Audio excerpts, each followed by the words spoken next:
پہلے بھی میں اس ایوان میں یہ عرض کر چکا ہوں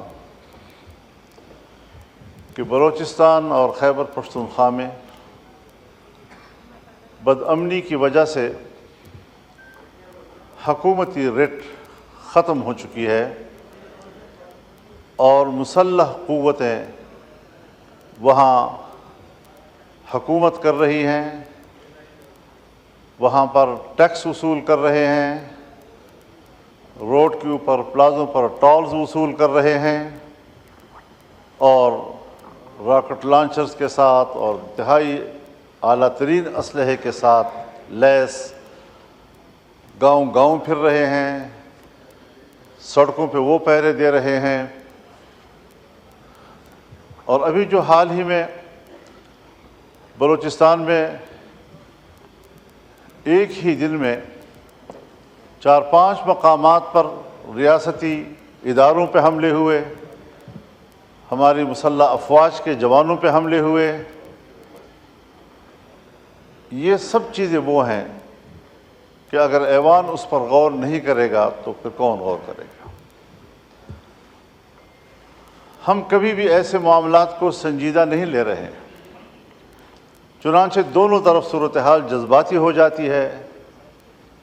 ایک فریق اس حد تک چلا جاتا ہے کہ پھر وہ علیحدگی کی باتیں شروع کر دیتا ہے، دوسری طرف بھی ہم طاقت کے ساتھ ان سے نمٹنے اور ہم مکمل طور پر ریاست کے تحفظ کے لیے آخری حد تک جانے کے لیے تیار ہیں۔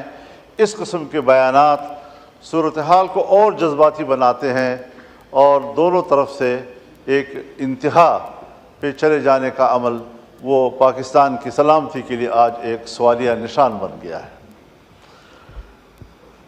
جناب اسپیکر، ان سارے معاملات کو سیاسی لوگ ہی طے کر سکتے ہیں۔ آج سیاسی لوگوں کی اہمیت ختم کی جا رہی ہے۔ جہاں معروف معاملہ فہم، تجربہ کار اور سینئر سیاسی قیادت ہے، ان کو سائیڈ لائن کیا جا رہا ہے۔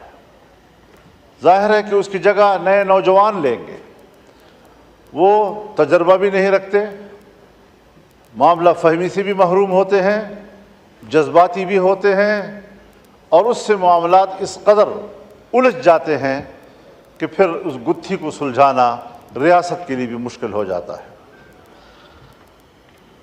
سیاستدانوں کو با اختیار بناؤ، سیاستدانوں کو معاملات حوالے کریں، سب چیزیں اپنے اندر سمیٹنا اور سارے معاملات کے لیے فیصل آباد کا گھنٹہ گھر بن جانا، ہر چیز کے لیے خود امرت دھارا بھر جانا، یہ شاید ایک خواہش تو ہو سکتی ہے لیکن یہ کبھی بھی مسئلے کا حل نہیں ہو سکتا۔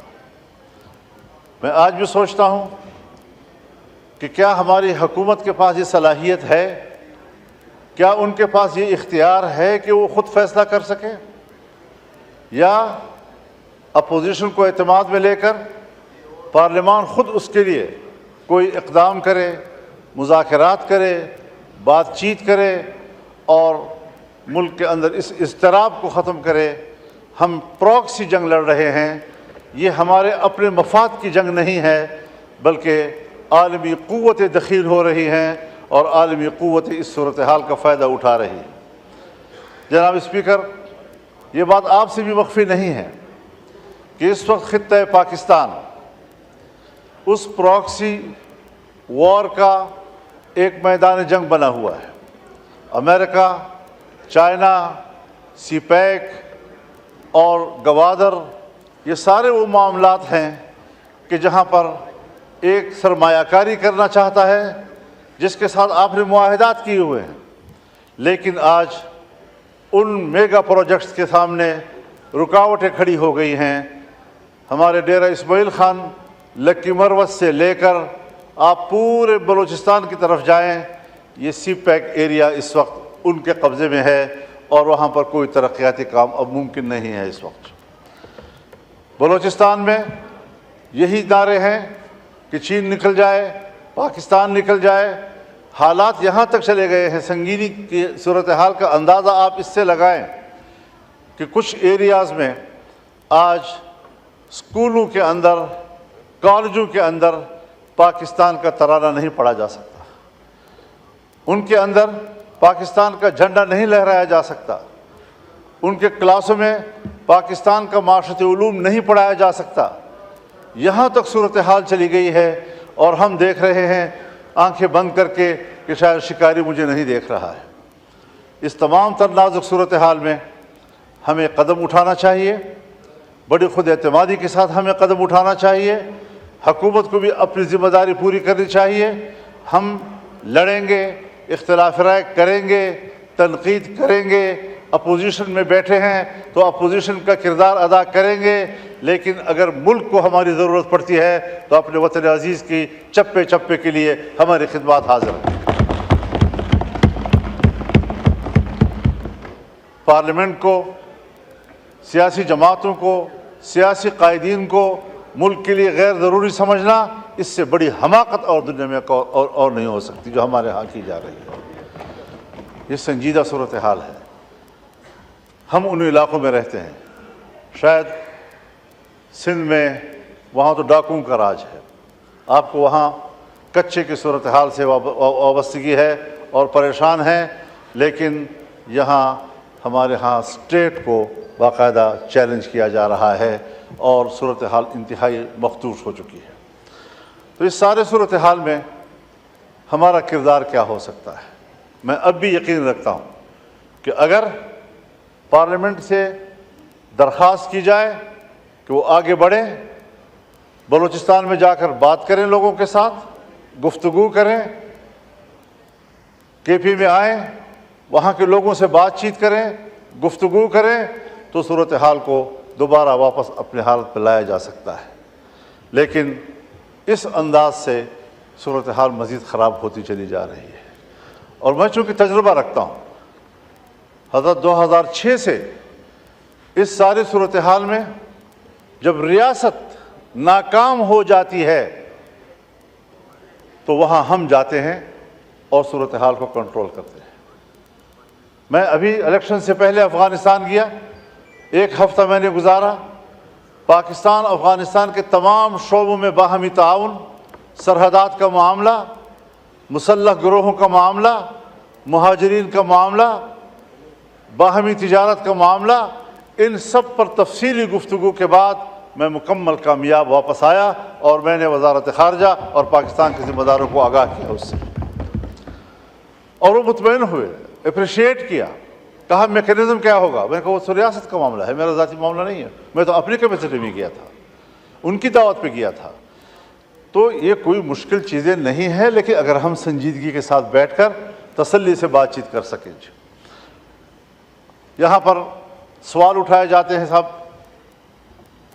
حملہ ہو گیا، بشام میں حملہ ہوا، یقیناً بری بات ہے، ہمیں اقدام کرنا چاہیے ان کے خلاف۔ سیدھا الزام آ جاتا ہے کہ یہ تو افغانستان کے لوگ ہیں، افغانستان کے لوگ ہیں تو افغانستان کے لوگ مجرم ہیں پھر۔ لیکن وہ 1 یا 2 چوکیوں کو عبور کر کے کوئٹہ پہنچتے ہیں، اور کوئٹہ سے لے کر بشام اور کوہستان تک 250 چوکیاں ہیں، ان کو عبور کرنا کیا وہ بھی افغانستان کی ذمہ داری ہے؟ ہم کہاں تھے وہاں پر؟ سرحدات پر ہماری فوج ہے، ان کے پاس تو اتنی فوج ہی نہیں ہے کہ وہ سرحدات کنٹرول کر سکے۔ لیکن اس سارے صورتحال میں صرف اس سے کام نہیں بنے گا کہ ہم ذمہ داریاں کسی اور پہ ڈال دیں، ہمیں خود اپنی ذمہ داریوں کی طرف بھی متوجہ ہونا ہوگا۔ دوسری بات میں یہ عرض کرنا چاہتا ہوں، یہ چیز اس میں ہے کہ پرائرٹیز دیکھنی چاہیے۔ اس وقت یقیناً یہ ایک اہم مسئلہ ہے کہ جو مسنگ پرسنز ہیں، یہ بڑا ایک انتہائی اہم مسئلہ ہے اب لوگوں کا۔ ان کے پیارے جو ہیں وہ 10 سال 20 سال سے غائب ہیں، ان کو نہ یہ بتایا جا رہا ہے کہ وہ مر چکے ہیں، وہ زندہ ہیں، وہ جیل میں ہیں، بھاگ گئے ہیں، جہاں بھی ہو حکومت کی ذمہ داری ہے کہ وہ اس کے خاندان کو بتائے کہ تمہارا بچہ کدھر ہے۔ ہم نے تو وہ چیزیں بھی دیکھی ہیں کہ اگر آرمی پبلک اسکول کا واقعہ ہوتا ہے، آرمی پبلک اسکول کے واقعے سے 1 سال پہلے ایک نوجوان پکڑا جاتا ہے، 1 سال پہلے، اور پھر جب پھانسیاں دی جاتی ہیں تو آرمی پبلک اسکول پر حملے کے پاداش میں اس 1 سال پہلے والے قیدی کو بھی اس فہرست میں ڈال دیا جاتا ہے کہ یہ بھی قاتل تھا، اور اس کو پھانسی دے دی جاتی ہے۔ اس قسم کی چیزیں لوگوں میں بد اعتمادی پیدا کرتی ہیں، اس قسم کی چیزیں لوگوں میں نفرت پیدا کرتی ہے۔ میں چاہتا ہوں کہ قوم فوج پر اعتماد کرے، لیکن ان اقدامات سے اعتماد ختم ہوتا جا رہا ہے، نفرتوں میں اضافہ ہوتا جا رہا ہے، اور مجھے نہیں خیال کہ یہ نفرتیں ہم آئندہ چند نسلوں میں بھی ختم کر سکیں گے۔ لہٰذا ان مسائل کو ترجیح دے دینی چاہیے۔ وسائل ہیں، اور بلوچستان کے وسائل ہیں، خیبر پختونخوا کے وسائل ہیں، سندھ کے وسائل ہیں، پنجاب کے وسائل ہیں۔ ان وسائل پر وہاں کے عوام کا حق ہے، وہاں کے لوگوں کے آئندہ نسلوں کا حق ہے، ان کو اطمینان دلا دیا جائے کہ آئین پر عمل ہوگا، اور 18ویں ترمیم کے تحت یہ چیزیں آپ کی ملکیت ہیں، ریاست کا کوئی حق نہیں ہے کہ وہ جا کر وہاں پر قبضہ کرے۔ یہی وجہ ہے کہ عام مجالس میں یہ سوال اٹھائے جاتے ہیں کہ صاحب یہ جو ساری دہشت گردی یہ در حقیقت ان وسائل پر قبضہ کرنے کی ایک وسیلہ ہے جو اس کے لیے استعمال ہو رہا ہے، جس کو لوگ ادراک رکھتے ہیں، اور اس پر سوالات اٹھائے جا رہے ہیں۔ دوسری بات یہ ہے جی کہ بے روزگاری کا معاملہ ہے۔ ہم لوگوں کو روزگار نہیں دے پا رہے ہیں، مہنگائی بڑھتی جا رہی ہے، گرتی ہوئی معیشت کو ہم دوبارہ نہیں اٹھا پا رہے۔ ابھی بڑی ایک طویل جنگ ہمیں لڑنی پڑے گی، اور بڑے احتیاط کے ساتھ۔ لیکن ایک طرف بے روزگاری ہے، ہم لوگوں کو نوکریاں نہیں دے سکتے، لوگوں کو روزگار فراہم نہیں کر سکتے۔ دوسری طرف ہم محکموں کو ختم کر رہے ہیں، PWD کو ہم ختم کر رہے ہیں، یوٹیلیٹی اسٹور کو ہم ختم کر رہے ہیں۔ 7-7 ہزار 10-10 ہزار ملازمین بیک وقت فارغ ہو جائیں گے۔ اس قسم کا کوئی قانون لانا، کوئی بل لانا، کوئی ترمیم لانا، یہ پاکستان کے ان ملازمین کے ساتھ، ان کے خاندانوں کے ساتھ، ان کے بچوں کے ساتھ دشمنی ہوگی، اور کسی قیمت پر اس قسم کے ترامیم کو ایوان میں قبول نہیں کیا جائے گا۔ یہی وجہ تو ہے کہ ہم مایوس ہو چکے ہیں۔ ہم کدھر جائیں؟ کوئی رول نہیں رہا ہے پارلیمنٹ کا، ممبران کا کوئی رول نہیں رہا ہے۔ تبھی تو اختر جان مینگل نے استعفیٰ دے دیا کہ پھر ایسے ایوان میں کیسے بیٹھوں گا۔ اور یہ ان کے جذبات و احساسات نہیں ہیں۔ جس طرح کے الیکشن ہوئے، جس طرح کے نتائج سامنے آئے، جس طرح کا پارلیمنٹ وجود میں آیا، یہ احساسات ہم سب کے ہیں۔ یہ اور بات ہے کہ پارٹیوں کا معاملہ ہے، کسی پارٹی نے فیصلہ کر لیا، کوئی ابھی ایوان میں کردار ادا کرنا چاہتا ہے، لیکن اس طرح چلے گا نہیں جی۔ معاملات کو خراب نہ کیجیے۔ آپ اس وقت چیئر کر رہے ہیں قومی اسمبلی کے اجلاس کو، آپ کی طرف سے واضح ہدایات جانی چاہیے کہ ایوان مضطرب ہے، ملک کے لیے پریشان ہے، اور ایوان پر اعتماد کیا جائے۔ ہم جیسے کیسے بھی ہیں، فارم 47 کے ہیں یا 45 کے ہیں، لیکن اب اس ایوان میں ہم بیٹھے ہوئے ہیں، اور